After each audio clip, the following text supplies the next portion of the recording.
ప్రశాంత్ నీల్. ఇప్పుడు ఈ ఒక్క పేరు వింటే సినీ ప్రేక్షకుల నరాలు హైటెన్షన్ వైర్లు అయిపోతున్నాయి. ఈ ఒక్క పేరు వింటే ఫ్యాన్స్ పూనకాలతో రెచ్చిపోతున్నారు. ఈ ఒక్క మాట వింటే బాక్సాఫీస్ లెక్కలు చెల్లాచెదురైపోతున్నాయి. సినిమా మాధ్యమానికి ఎలివేషన్ అనే మత్తెక్కించి మాస్ అనే పదాన్ని మరో లెవెల్కి తీసుకెళ్లిపోయాడు నీల్.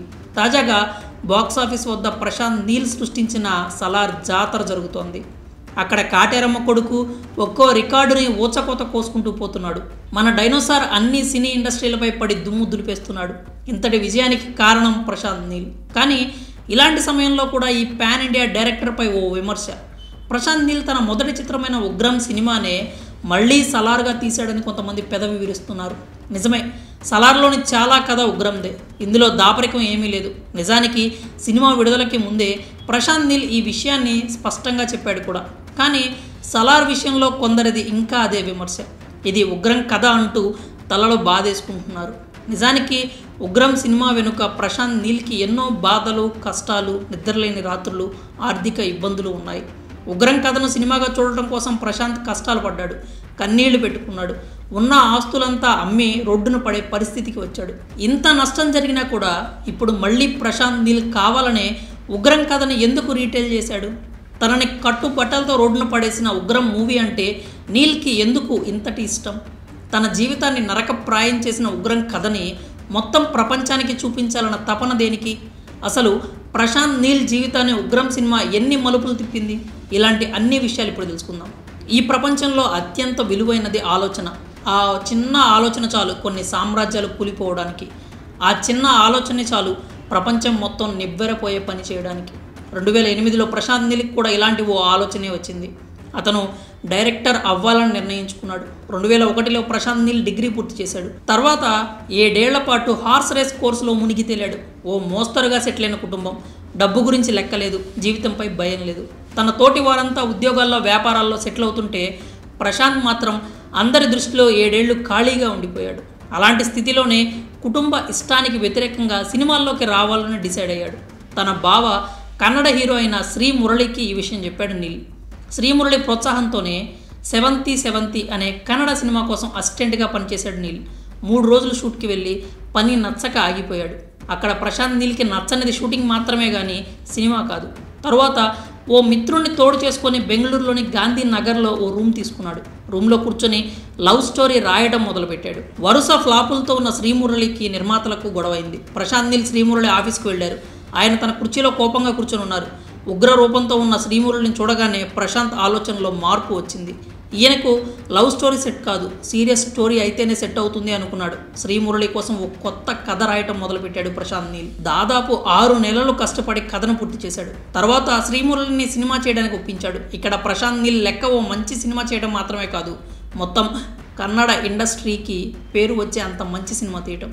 ఓ తొలి చిత్రం చేస్తున్న దర్శకుడు కనీసం ఊహించడానికి కూడా సాధ్యపడిన ఆలోచన అది. కానీ ప్రశాంత్ నీల్ ఎంత తెలివైనోడో అంతే మొండోడు. తాను ఓ గొప్ప సినిమా చేస్తున్నా అనే నమ్మకంతోనే ఉగ్రం షూటింగ్ మొదలుపెట్టాడు. ఇందుకోసం అప్పు చేసి మరీ సినిమా నిర్మాణంలోకి దిగాడు. దేశవ్యాప్తంగా పేరున్న సినిమా టెక్నీషియన్లు తన టీంలో చేర్చుకున్నాడు. మిగిలిన వారంతా కొత్తవారే. పెద్ద చిత్రాలకు వాడే కెమెరాలను సైతం రంగంలోకి దించాడు. అయితే అనుకున్నది అనుకున్నట్లుగా జరిగి ఉగ్రం షూటింగ్ పూర్తి అయి ఉంటే ప్రశాంత్ను ప్రపంచం గుర్తించే పరిస్థితి వచ్చేది కాదేమో. ప్రపంచానికి ఆయన్ని పరిచయం చేయడానికి, ప్రపంచం ఆయనకు పరిచయం కావడానికి సినిమా కష్టాలు మొదలయ్యాయి. సినిమా కోసం తెచ్చిన డబ్బులు మధ్యలోనే అయిపోయాయి. చుట్టూ ఆర్థిక కష్టాలు మొదలయ్యాయి. ఇలాంటి సమయంలోనే దెబ్బ మీద దెబ్బ అన్నట్లు చెన్నై నుంచి వస్తున్న సమయంలో సినిమా టీం యాక్సిడెంట్కి గురైంది. దీని కారణంగా కూడా ఉగ్రం ఖర్చు మరింత పెరిగిపోయింది. షూటింగ్కి లాంగ్ గ్యాప్ కూడా వచ్చి పడింది. ఉగ్రం సినిమా టీంకు డబ్బులు ఇవ్వలేని పరిస్థితి. ఒక్కొక్కరిగా టెక్నీషియన్స్, ఇతర ముఖ్య సిబ్బంది బయటకు పోతూ ఉన్నారు. సినిమా నిరాటంకంగా సాగాలంటే డబ్బులు కావాలి. ఆ డబ్బుల కోసం ఈసారి తన ఇంటిని అమ్మేశాడు ప్రశాంత్ నీల్. అక్కడి నుంచి అంతగా సినిమా అనుభవం లేని వాళ్ళతో పని చేయించుకున్నాడు. ఉగ్రం షూటింగ్ పూర్తయింది, ఎడిటింగ్ కూడా పూర్తయింది. ప్రశాంత్ నీల్ మొత్తం సినిమా చూశాడు. ఆయనకు సెకండ్ హాఫ్ నచ్చలేదు. తాను అనుకున్న దానికి, తెరపై చూస్తున్న దానికి పొంతన కుదరలేదు. ప్రశాంత్ కన్విన్స్ కాలేకపోయాడు. సెకండ్ హాఫ్ మొత్తం రీషూట్ చేయడానికి నిర్ణయించుకున్నాడు. ఇదే విషయాన్ని శ్రీమురళికి చెప్పాడు. రీషూట్ చేయడానికి డబ్బులు కూడా లేని స్థితి. ఈసారి ఇంకాస్త అప్పు. ఆ డబ్బుతో ఓ చిన్న టీంను తయారు చేసి సెకండ్ హాఫ్ మళ్ళీ పూర్తి చేశాడు. సినిమా ప్రశాంత్ అనుకున్నట్లుగా రావడానికి 4 సంవత్సరాలు పట్టింది. ఏకంగా 4 కోట్ల అప్పు మిగిలింది. ఈ 4 సంవత్సరాలు ప్రశాంత్ కుటుంబం 10 అద్దె ఇల్లు మారి ప్రశాంత్ చేసిన అప్పులకు వడ్డీలు కడుతూ వచ్చింది. ఉగ్రం సినిమా షూటింగ్ 2012లోనే పూర్తయింది. విడుదల అవ్వడానికి అన్ని రకాలుగా సిద్ధమైంది. కానీ ఆ సినిమా ప్రేక్షకుల ముందుకు తీసుకెళ్లడానికి ఒక్క డిస్ట్రిబ్యూటర్ కూడా ముందుకు రాలేదు. మళ్ళీ కథ మొదటికే వచ్చింది. ప్రశాంత్ నీల్, శ్రీమురళి డిస్ట్రిబ్యూటర్ల కోసం చూస్తూ ఉన్నారు. ఇండస్ట్రీకి చెందిన ఏ ఒక్క డిస్ట్రిబ్యూటర్ కూడా సరిగా స్పందించడం లేదు. రోజులు గడుస్తూనే ఉన్నాయి. ఇలాంటి సమయంలో స్టార్ హీరో దర్శన్ రంగంలోకి దిగాడు. శ్రీమురళికి దర్శన్కు మధ్య మంచి స్నేహం ఉంది. శ్రీమురళి ఉగ్రం సినిమా విడుదలకు డిస్ట్రిబ్యూటర్లు దొరకక ఇబ్బంది పడుతున్నాడని దర్శన్కు తెలిసింది. వెంటనే శ్రీమురళికి ఫోన్ చేసి విషయం కనుక్కున్నాడు. తన డిస్ట్రిబ్యూషన్ సంస్థ తుగదీప డిస్ట్రిబ్యూషన్స్ నుంచి సినిమాను విడుదల చేస్తానని హామీ ఇచ్చాడు. మాట ఇచ్చినట్లుగానే ఉగ్రం సినిమాని ప్రేక్షకుల ముందుకు తీసుకొచ్చాడు. భారత చిత్ర పరిశ్రమ అంతగా గుర్తించని శాండల్వుడ్లో 2014 ఫిబ్రవరి 21న ఓ చిన్న సినిమా రిలీజ్ అయింది. ఆ సినిమానే ఉగ్రం. మొదటి షో టాక్ కోసం ప్రశాంత్ నీల్ ఎంతో ఆతురతగా ఎదురుచూస్తున్నాడు. ఓవైపు తన సినిమా హిట్ అవుతుందని అతనికి గట్టి నమ్మకం ఉన్నా ఏదో తెలియని భయం. 2 గంటల 11 నిమిషాల మూవీ ముగిసింది. ప్రేక్షకులు ఒక్కొక్కరిగా బయటకు వస్తూ ఉన్నారు. ఎవరిని కదిలించినా బొమ్మ బ్లాక్ బస్టర్ అన్న టాక్ తప్ప వేరే మాట వారి నోట నుంచి రాలేదు. మొదటి రోజు సినిమా చూసిన దర్శన్, యష్ లాంటి హీరోలు కూడా ఉగ్రం అద్భుతంగా ఉందని ప్రశంసించారు. తన నెలల కష్టానికి ప్రతిఫలం దక్కినందుకు ప్రశాంత్ సంతోషంతో కన్నీళ్లు పెట్టుకున్నాడు. సినిమా బ్లాక్ బస్టర్ హిట్ అయింది. కన్నడ నాట పలు థియేటర్లలో 125 రోజులకు పైగా దిగ్విజయంగా నడిచింది. మంచి వసూళ్లను సాధించింది. అంతేకాదు ఉగ్రం సృష్టించిన సంచలనాలతో కన్నడ ఇండస్ట్రీ మొత్తం ప్రశాంత్ నీల్ వైపు తిరిగి చూసింది. వీడు ఇండస్ట్రీని ఏలుతాడు అని అనుకున్న వాళ్ళు లేకపోలేదు. ఇలా ఉగ్రం సినిమా సూపర్ హిట్ అయింది. అయినా ప్రశాంత్కు ఎలాంటి లాభం లేకపోయింది.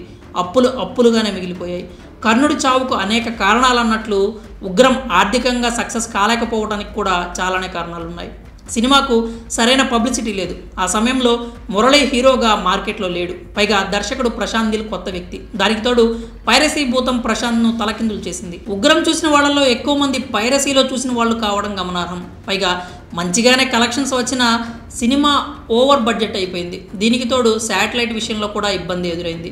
ఎవ్వరూ కూడా ఉగ్రం శాటిలైట్ రైట్స్ తీసుకోవడానికి ముందుకు రాలేదు. దాదాపు సంవత్సరం తర్వాత ఎవరో తక్కువ ధరకు సినిమాను కొన్నారు. సాధారణంగా ఎవరైనా తమ సినిమా హిట్ అయితే గుండెల మీద చెయ్యి వేసుకుని హాయిగా నిద్రపోతారు. కానీ ప్రశాంత్ నీల్ విషయంలో ఇప్పుడు అలా జరగలేదు. కోట్లలో అప్పు. రోజులు గడిచే కొద్దీ అతడిలో మదన మొదలైంది. తన ఊహలకు సరైన న్యాయం జరగలేదన్న బాధ మొదలైంది. ఉగ్రం కథ సినిమాగా తెరకెక్కింది. ఆ సినిమా ప్రేక్షకుల ముందుకు వచ్చింది. వాళ్ళను మెప్పించింది. కానీ తాను ఊహించుకున్న పరిధి ఇది కాదు. తనకు రావాల్సిన లాభాలు ఇవి కాదు. నా కథ కేవలం కన్నడ నాటకం మాత్రమే పరిమితం కాకూడదు, ప్రపంచం మొత్తానికి చేరాలి అని ప్రశాంత్ నీల్ ఆనాడే డిసైడ్ అయ్యాడు. ఇదే ప్రశాంత్ను పురుగులా తొలుస్తూ వచ్చింది. ఉగ్రం ప్రశాంత్ నీల్కు చాలా విషయాలు నేర్పింది. అది సినిమా గురించి మాత్రమే కాదు, జీవితం గురించి కూడా. తన పిచ్చి కోసం కుటుంబాన్ని నడి రోడ్డు మీదకు తెచ్చానన్న బాధ ఆయన వెంటాడింది. అందుకే తన ప్రాధాన్యతలను మార్చుకున్నాడు. సినిమా కోసం కుటుంబాన్ని ఇబ్బందుల్లో పడేయొద్దని నిర్ణయించుకున్నాడు. ఏం చేసైనా సరే కుటుంబాన్ని సంతోష పెట్టాలని నిర్ణయానికి వచ్చాడు. ఇక్కడ నుండే తన ప్రయారిటీ మార్చుకున్నాడు. కన్నడ ఇండస్ట్రీని ఉద్ధరించాలి, పరిశ్రమ పరిధి పెంచాలి, ఇలాంటి ఆలోచనలు వదిలేశాడు. డబ్బు సంపాదన మాత్రమే ధ్యేయంగా పెట్టుకున్నాడు. తన కథలో కేవలం కన్నడ ఇండస్ట్రీకే పరిమితం కాకూడదని పాన్ ఇండియా బాట పట్టాడు. బంగారం లాంటి ఈ ఆలోచనకి బలం చేకూర్చేలా బంగారం గనుల బ్యాక్డ్రాప్తో కేజీఎఫ్ కథ సిద్ధం చేసుకున్నాడు. సరిగ్గా ఆ సమయంలోనే అగ్నికి వాయువు తోడినట్టు ప్రశాంత్ నీల్కి హోంబలే ఫిల్మ్స్ సపోర్ట్ దొరికింది. అక్కడి నుంచి KGF 1, KGF 2తో ప్రశాంత్ నీల్ సంచలనాలకి కేంద్ర బిందువు అయ్యాడు. తన సినిమాకి వేల కోట్ల రూపాయల కలెక్షన్స్ రావడం మొదలైంది. ఇలాంటి సమయంలో ప్రభాస్తో సినిమా ఛాన్స్ వచ్చి పడింది నీల్కి. ప్రశాంత్ నీల్కి ఇలాంటి సమయంలో మళ్ళీ తన ఉగ్రం కథ గుర్తుకొచ్చింది. ఉగ్రం కోసం తాను ఏమి కోల్పోయాడో గుర్తుకొచ్చింది. నిజానికి ఉగ్రం కథలో ఉన్న దమ్ము ఇంకా గుర్తుండిపోయింది. ఉగ్రం చుట్టూ ఉండిపోయిన ఆ బ్యాడ్ నంబర్స్ అన్నీ మార్చేయాలని అనుకున్నాడు నీల్. ఇప్పుడు ప్రశాంత్ నీల్ స్కిల్ పెరిగింది, శక్తి పెరిగింది, మార్కెట్ పెరిగింది. అన్నిటికీ మించి ప్రభాస్ కటౌట్ దొరికింది.